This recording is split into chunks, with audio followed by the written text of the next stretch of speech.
Hey everybody, this is Uncle Roger. Just reminding you to like, share, and subscribe to the GamerGauntlet channel, even though it's run by this nigga.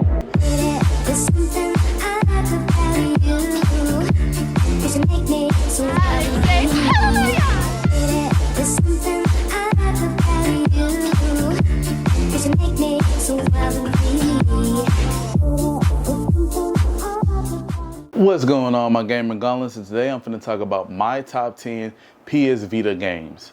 So, first on the list, I have Gravity Rush. Gravity Rush was probably one of the first Vita games I played. That was a fun game. It took a whole new take on things. It took a whole new take on a portable game for sure. With Gravity Rush was a fun game.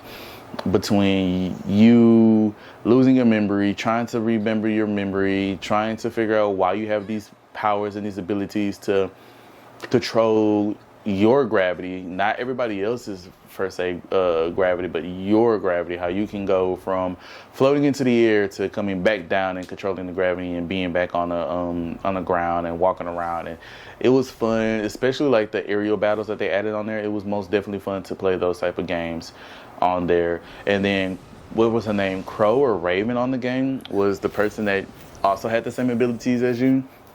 And you was trying to figure out who she was, how she had the same abilities as you, and you was also trying to, on top of that, trying to remember who you are and understand like why you can't remember your memories.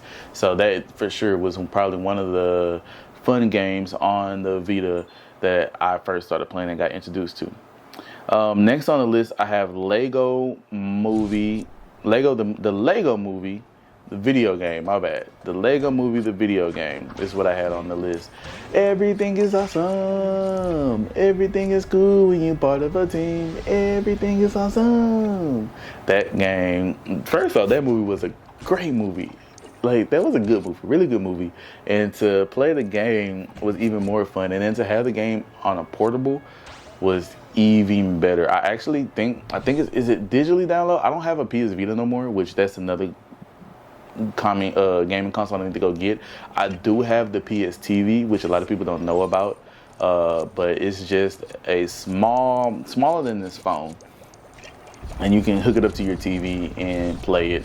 Now, you did have to make sure if you buy Vita games for it, have to make sure you have the games that say that it's compatible with the PS TV, because a lot of the Vita games are not compatible with the PS TV, because some of the Vita games do take use of the touch features, the touch pads on the back and the touch screen on the front. So you had to make sure of that. But that game was it was fun to play for sure. A fun Lego game to play based off the movie. And I love the movie so much that I had to get it. Next on the list, I have Attack on Titan. Attack on Titan for the PS Vita was fun. This is when Attack on Titan really started ramping things up with their anime, and they started getting more popular. They got more video games out, and it was a fun game to play. To see the anime that I loved and watched as a game and playing it like that it was another fun game as well. I don't think when Attack on Titan 2 came out, I don't think the Vita was still around, but Attack on Titan 1, the Vita was most definitely popping.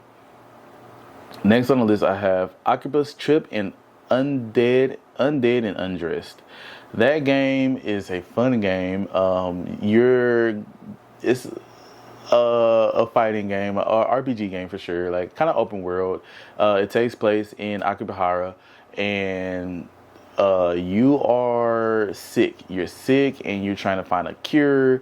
And was it you sick? Hold on, I don't want to tell you wrong.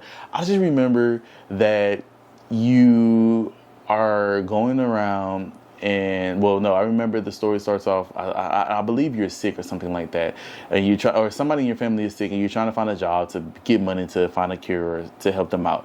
And then you take on this one job, or you thought it was a job, and come to find out you get turned into a vampire. So now you're going around fighting these people, these other vampire people, taking their powers. And the undead and undressed part is what I'm going to talk about now.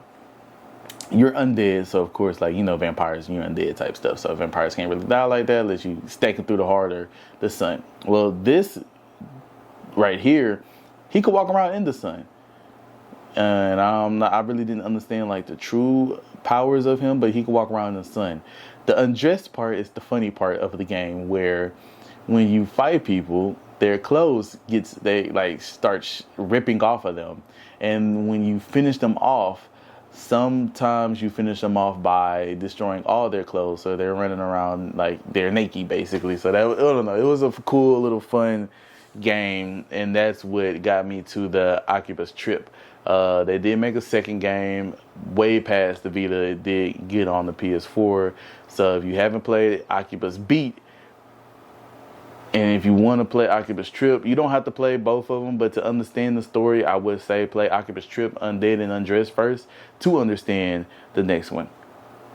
Alright, next on my list, and I might be saying this all wrong, but Masura Rebirth, I don't know, it'll be on the screen.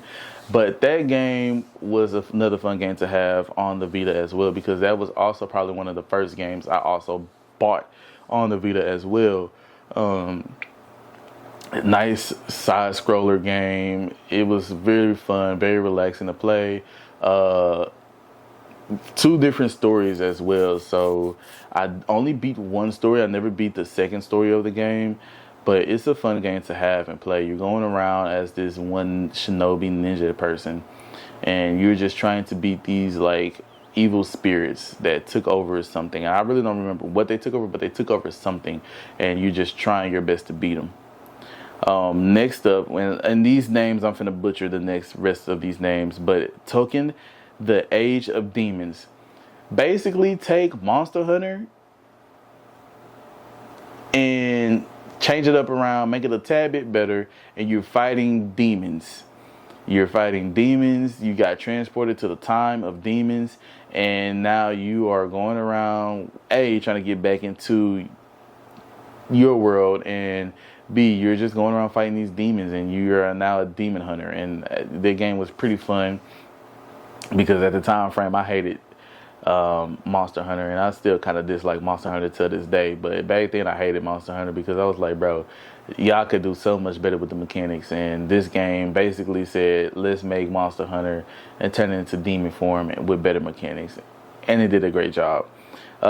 Next on the list, I have Tekken 2, which is a sequel to the first one, and I put in so many hours on both of these games that I just had to put both of these games on here. It wouldn't be a top 10 without having these two games on the list for sure. And they're both the same thing, same concept. You're still going around fighting demons, except for you got a new threat of demons coming around, trying to destroy the world or the village. No, destroy the world if I'm not mistaken.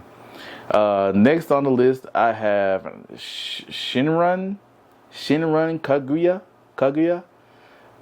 I'm butchering these names, but it'll be right here so y'all can watch the gameplay.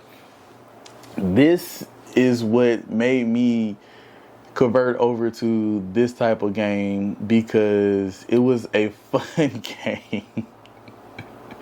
It was a fun game to play, and you're playing as these female shinobis,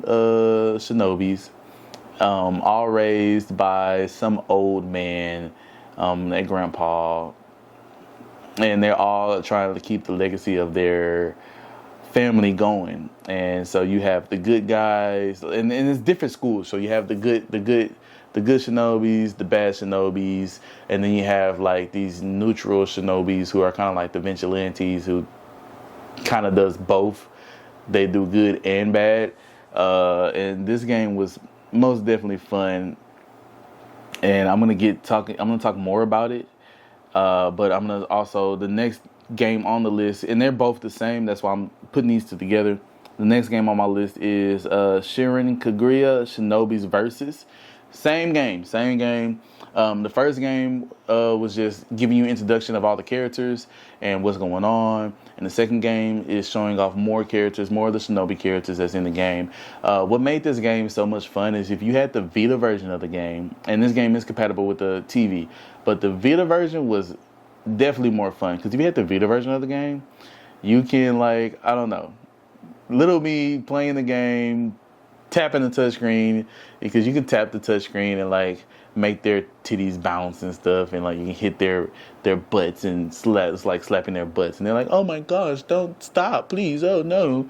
And I don't know, that was fun. And then this is also just like Oculus Undead and Undressed. When you fight them, their clothes come undone. They're like clothes rip off of them when you fight them, and they essentially become naked basically after you defeat them.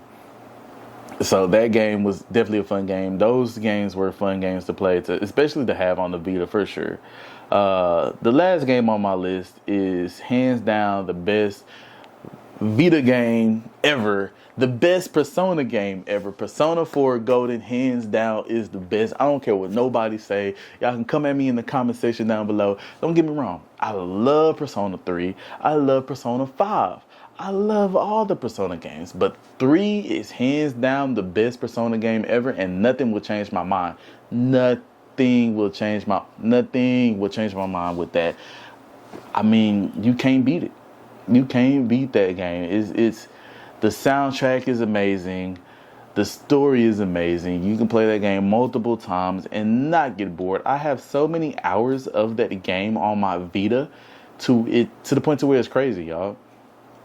I have that game in the box up there right now. The game is actually in my Vita, which is not in my PS TV, which is in my room. And it's just a fun game to play, man. It's a fun, relaxing game to play for sure. I always try to, and I beat the game multiple times where I've ended off with a different girl at the end of the story. But I can't think of her name. But the one in the red, with the red dress, or the red skirt and the red uniform, that's probably one of my favorite love interests in the game for sure. And I had to force myself not to make her my love interest in the game when I replayed again, because I played it the first time and she was my love interest. I played it the second time and like subconsciously I somehow made her my love interest again, and I was like, God dang it. And then so I had to keep playing to make the other girls my love interest and see how the story ends with them by my side. That game is just all around a fun game. If you haven't played Persona 4 Golden, it's out now. It's on the Xbox. It's on the PS5. It's out now. All you gotta do is have the Game Pass to play it. All you gotta do is have the PS Plus to play it. I would recommend that game for sure. If you haven't played Persona 3 Portable, it's on there as well. But play Persona 4 Golden first. That is hands down the best Persona game they ever made. Yeah, they redid Persona 3, called it Reloaded. Yeah, it's a good game, but to me, nothing is gonna be Persona 4 Golden. That's just me, y'all. I'm sorry. That's just me. Nothing is hands down beating that game at all whatsoever. But all right, my gauntlets, that is my top 10 for the PS Vita. If there's anything that you saw that you like in there, please comment down below. If you have a top 10, or if you have an all-time favorite Vita game that you didn't see on the list and you feel like I should add it or I should play it, put it in the comment down below and let me know. As always, my gauntlets, like, share, and subscribe, and I'll see y'all later. Peace. Next time on Gamer Gauntlet, like and subscribe. あなたのことが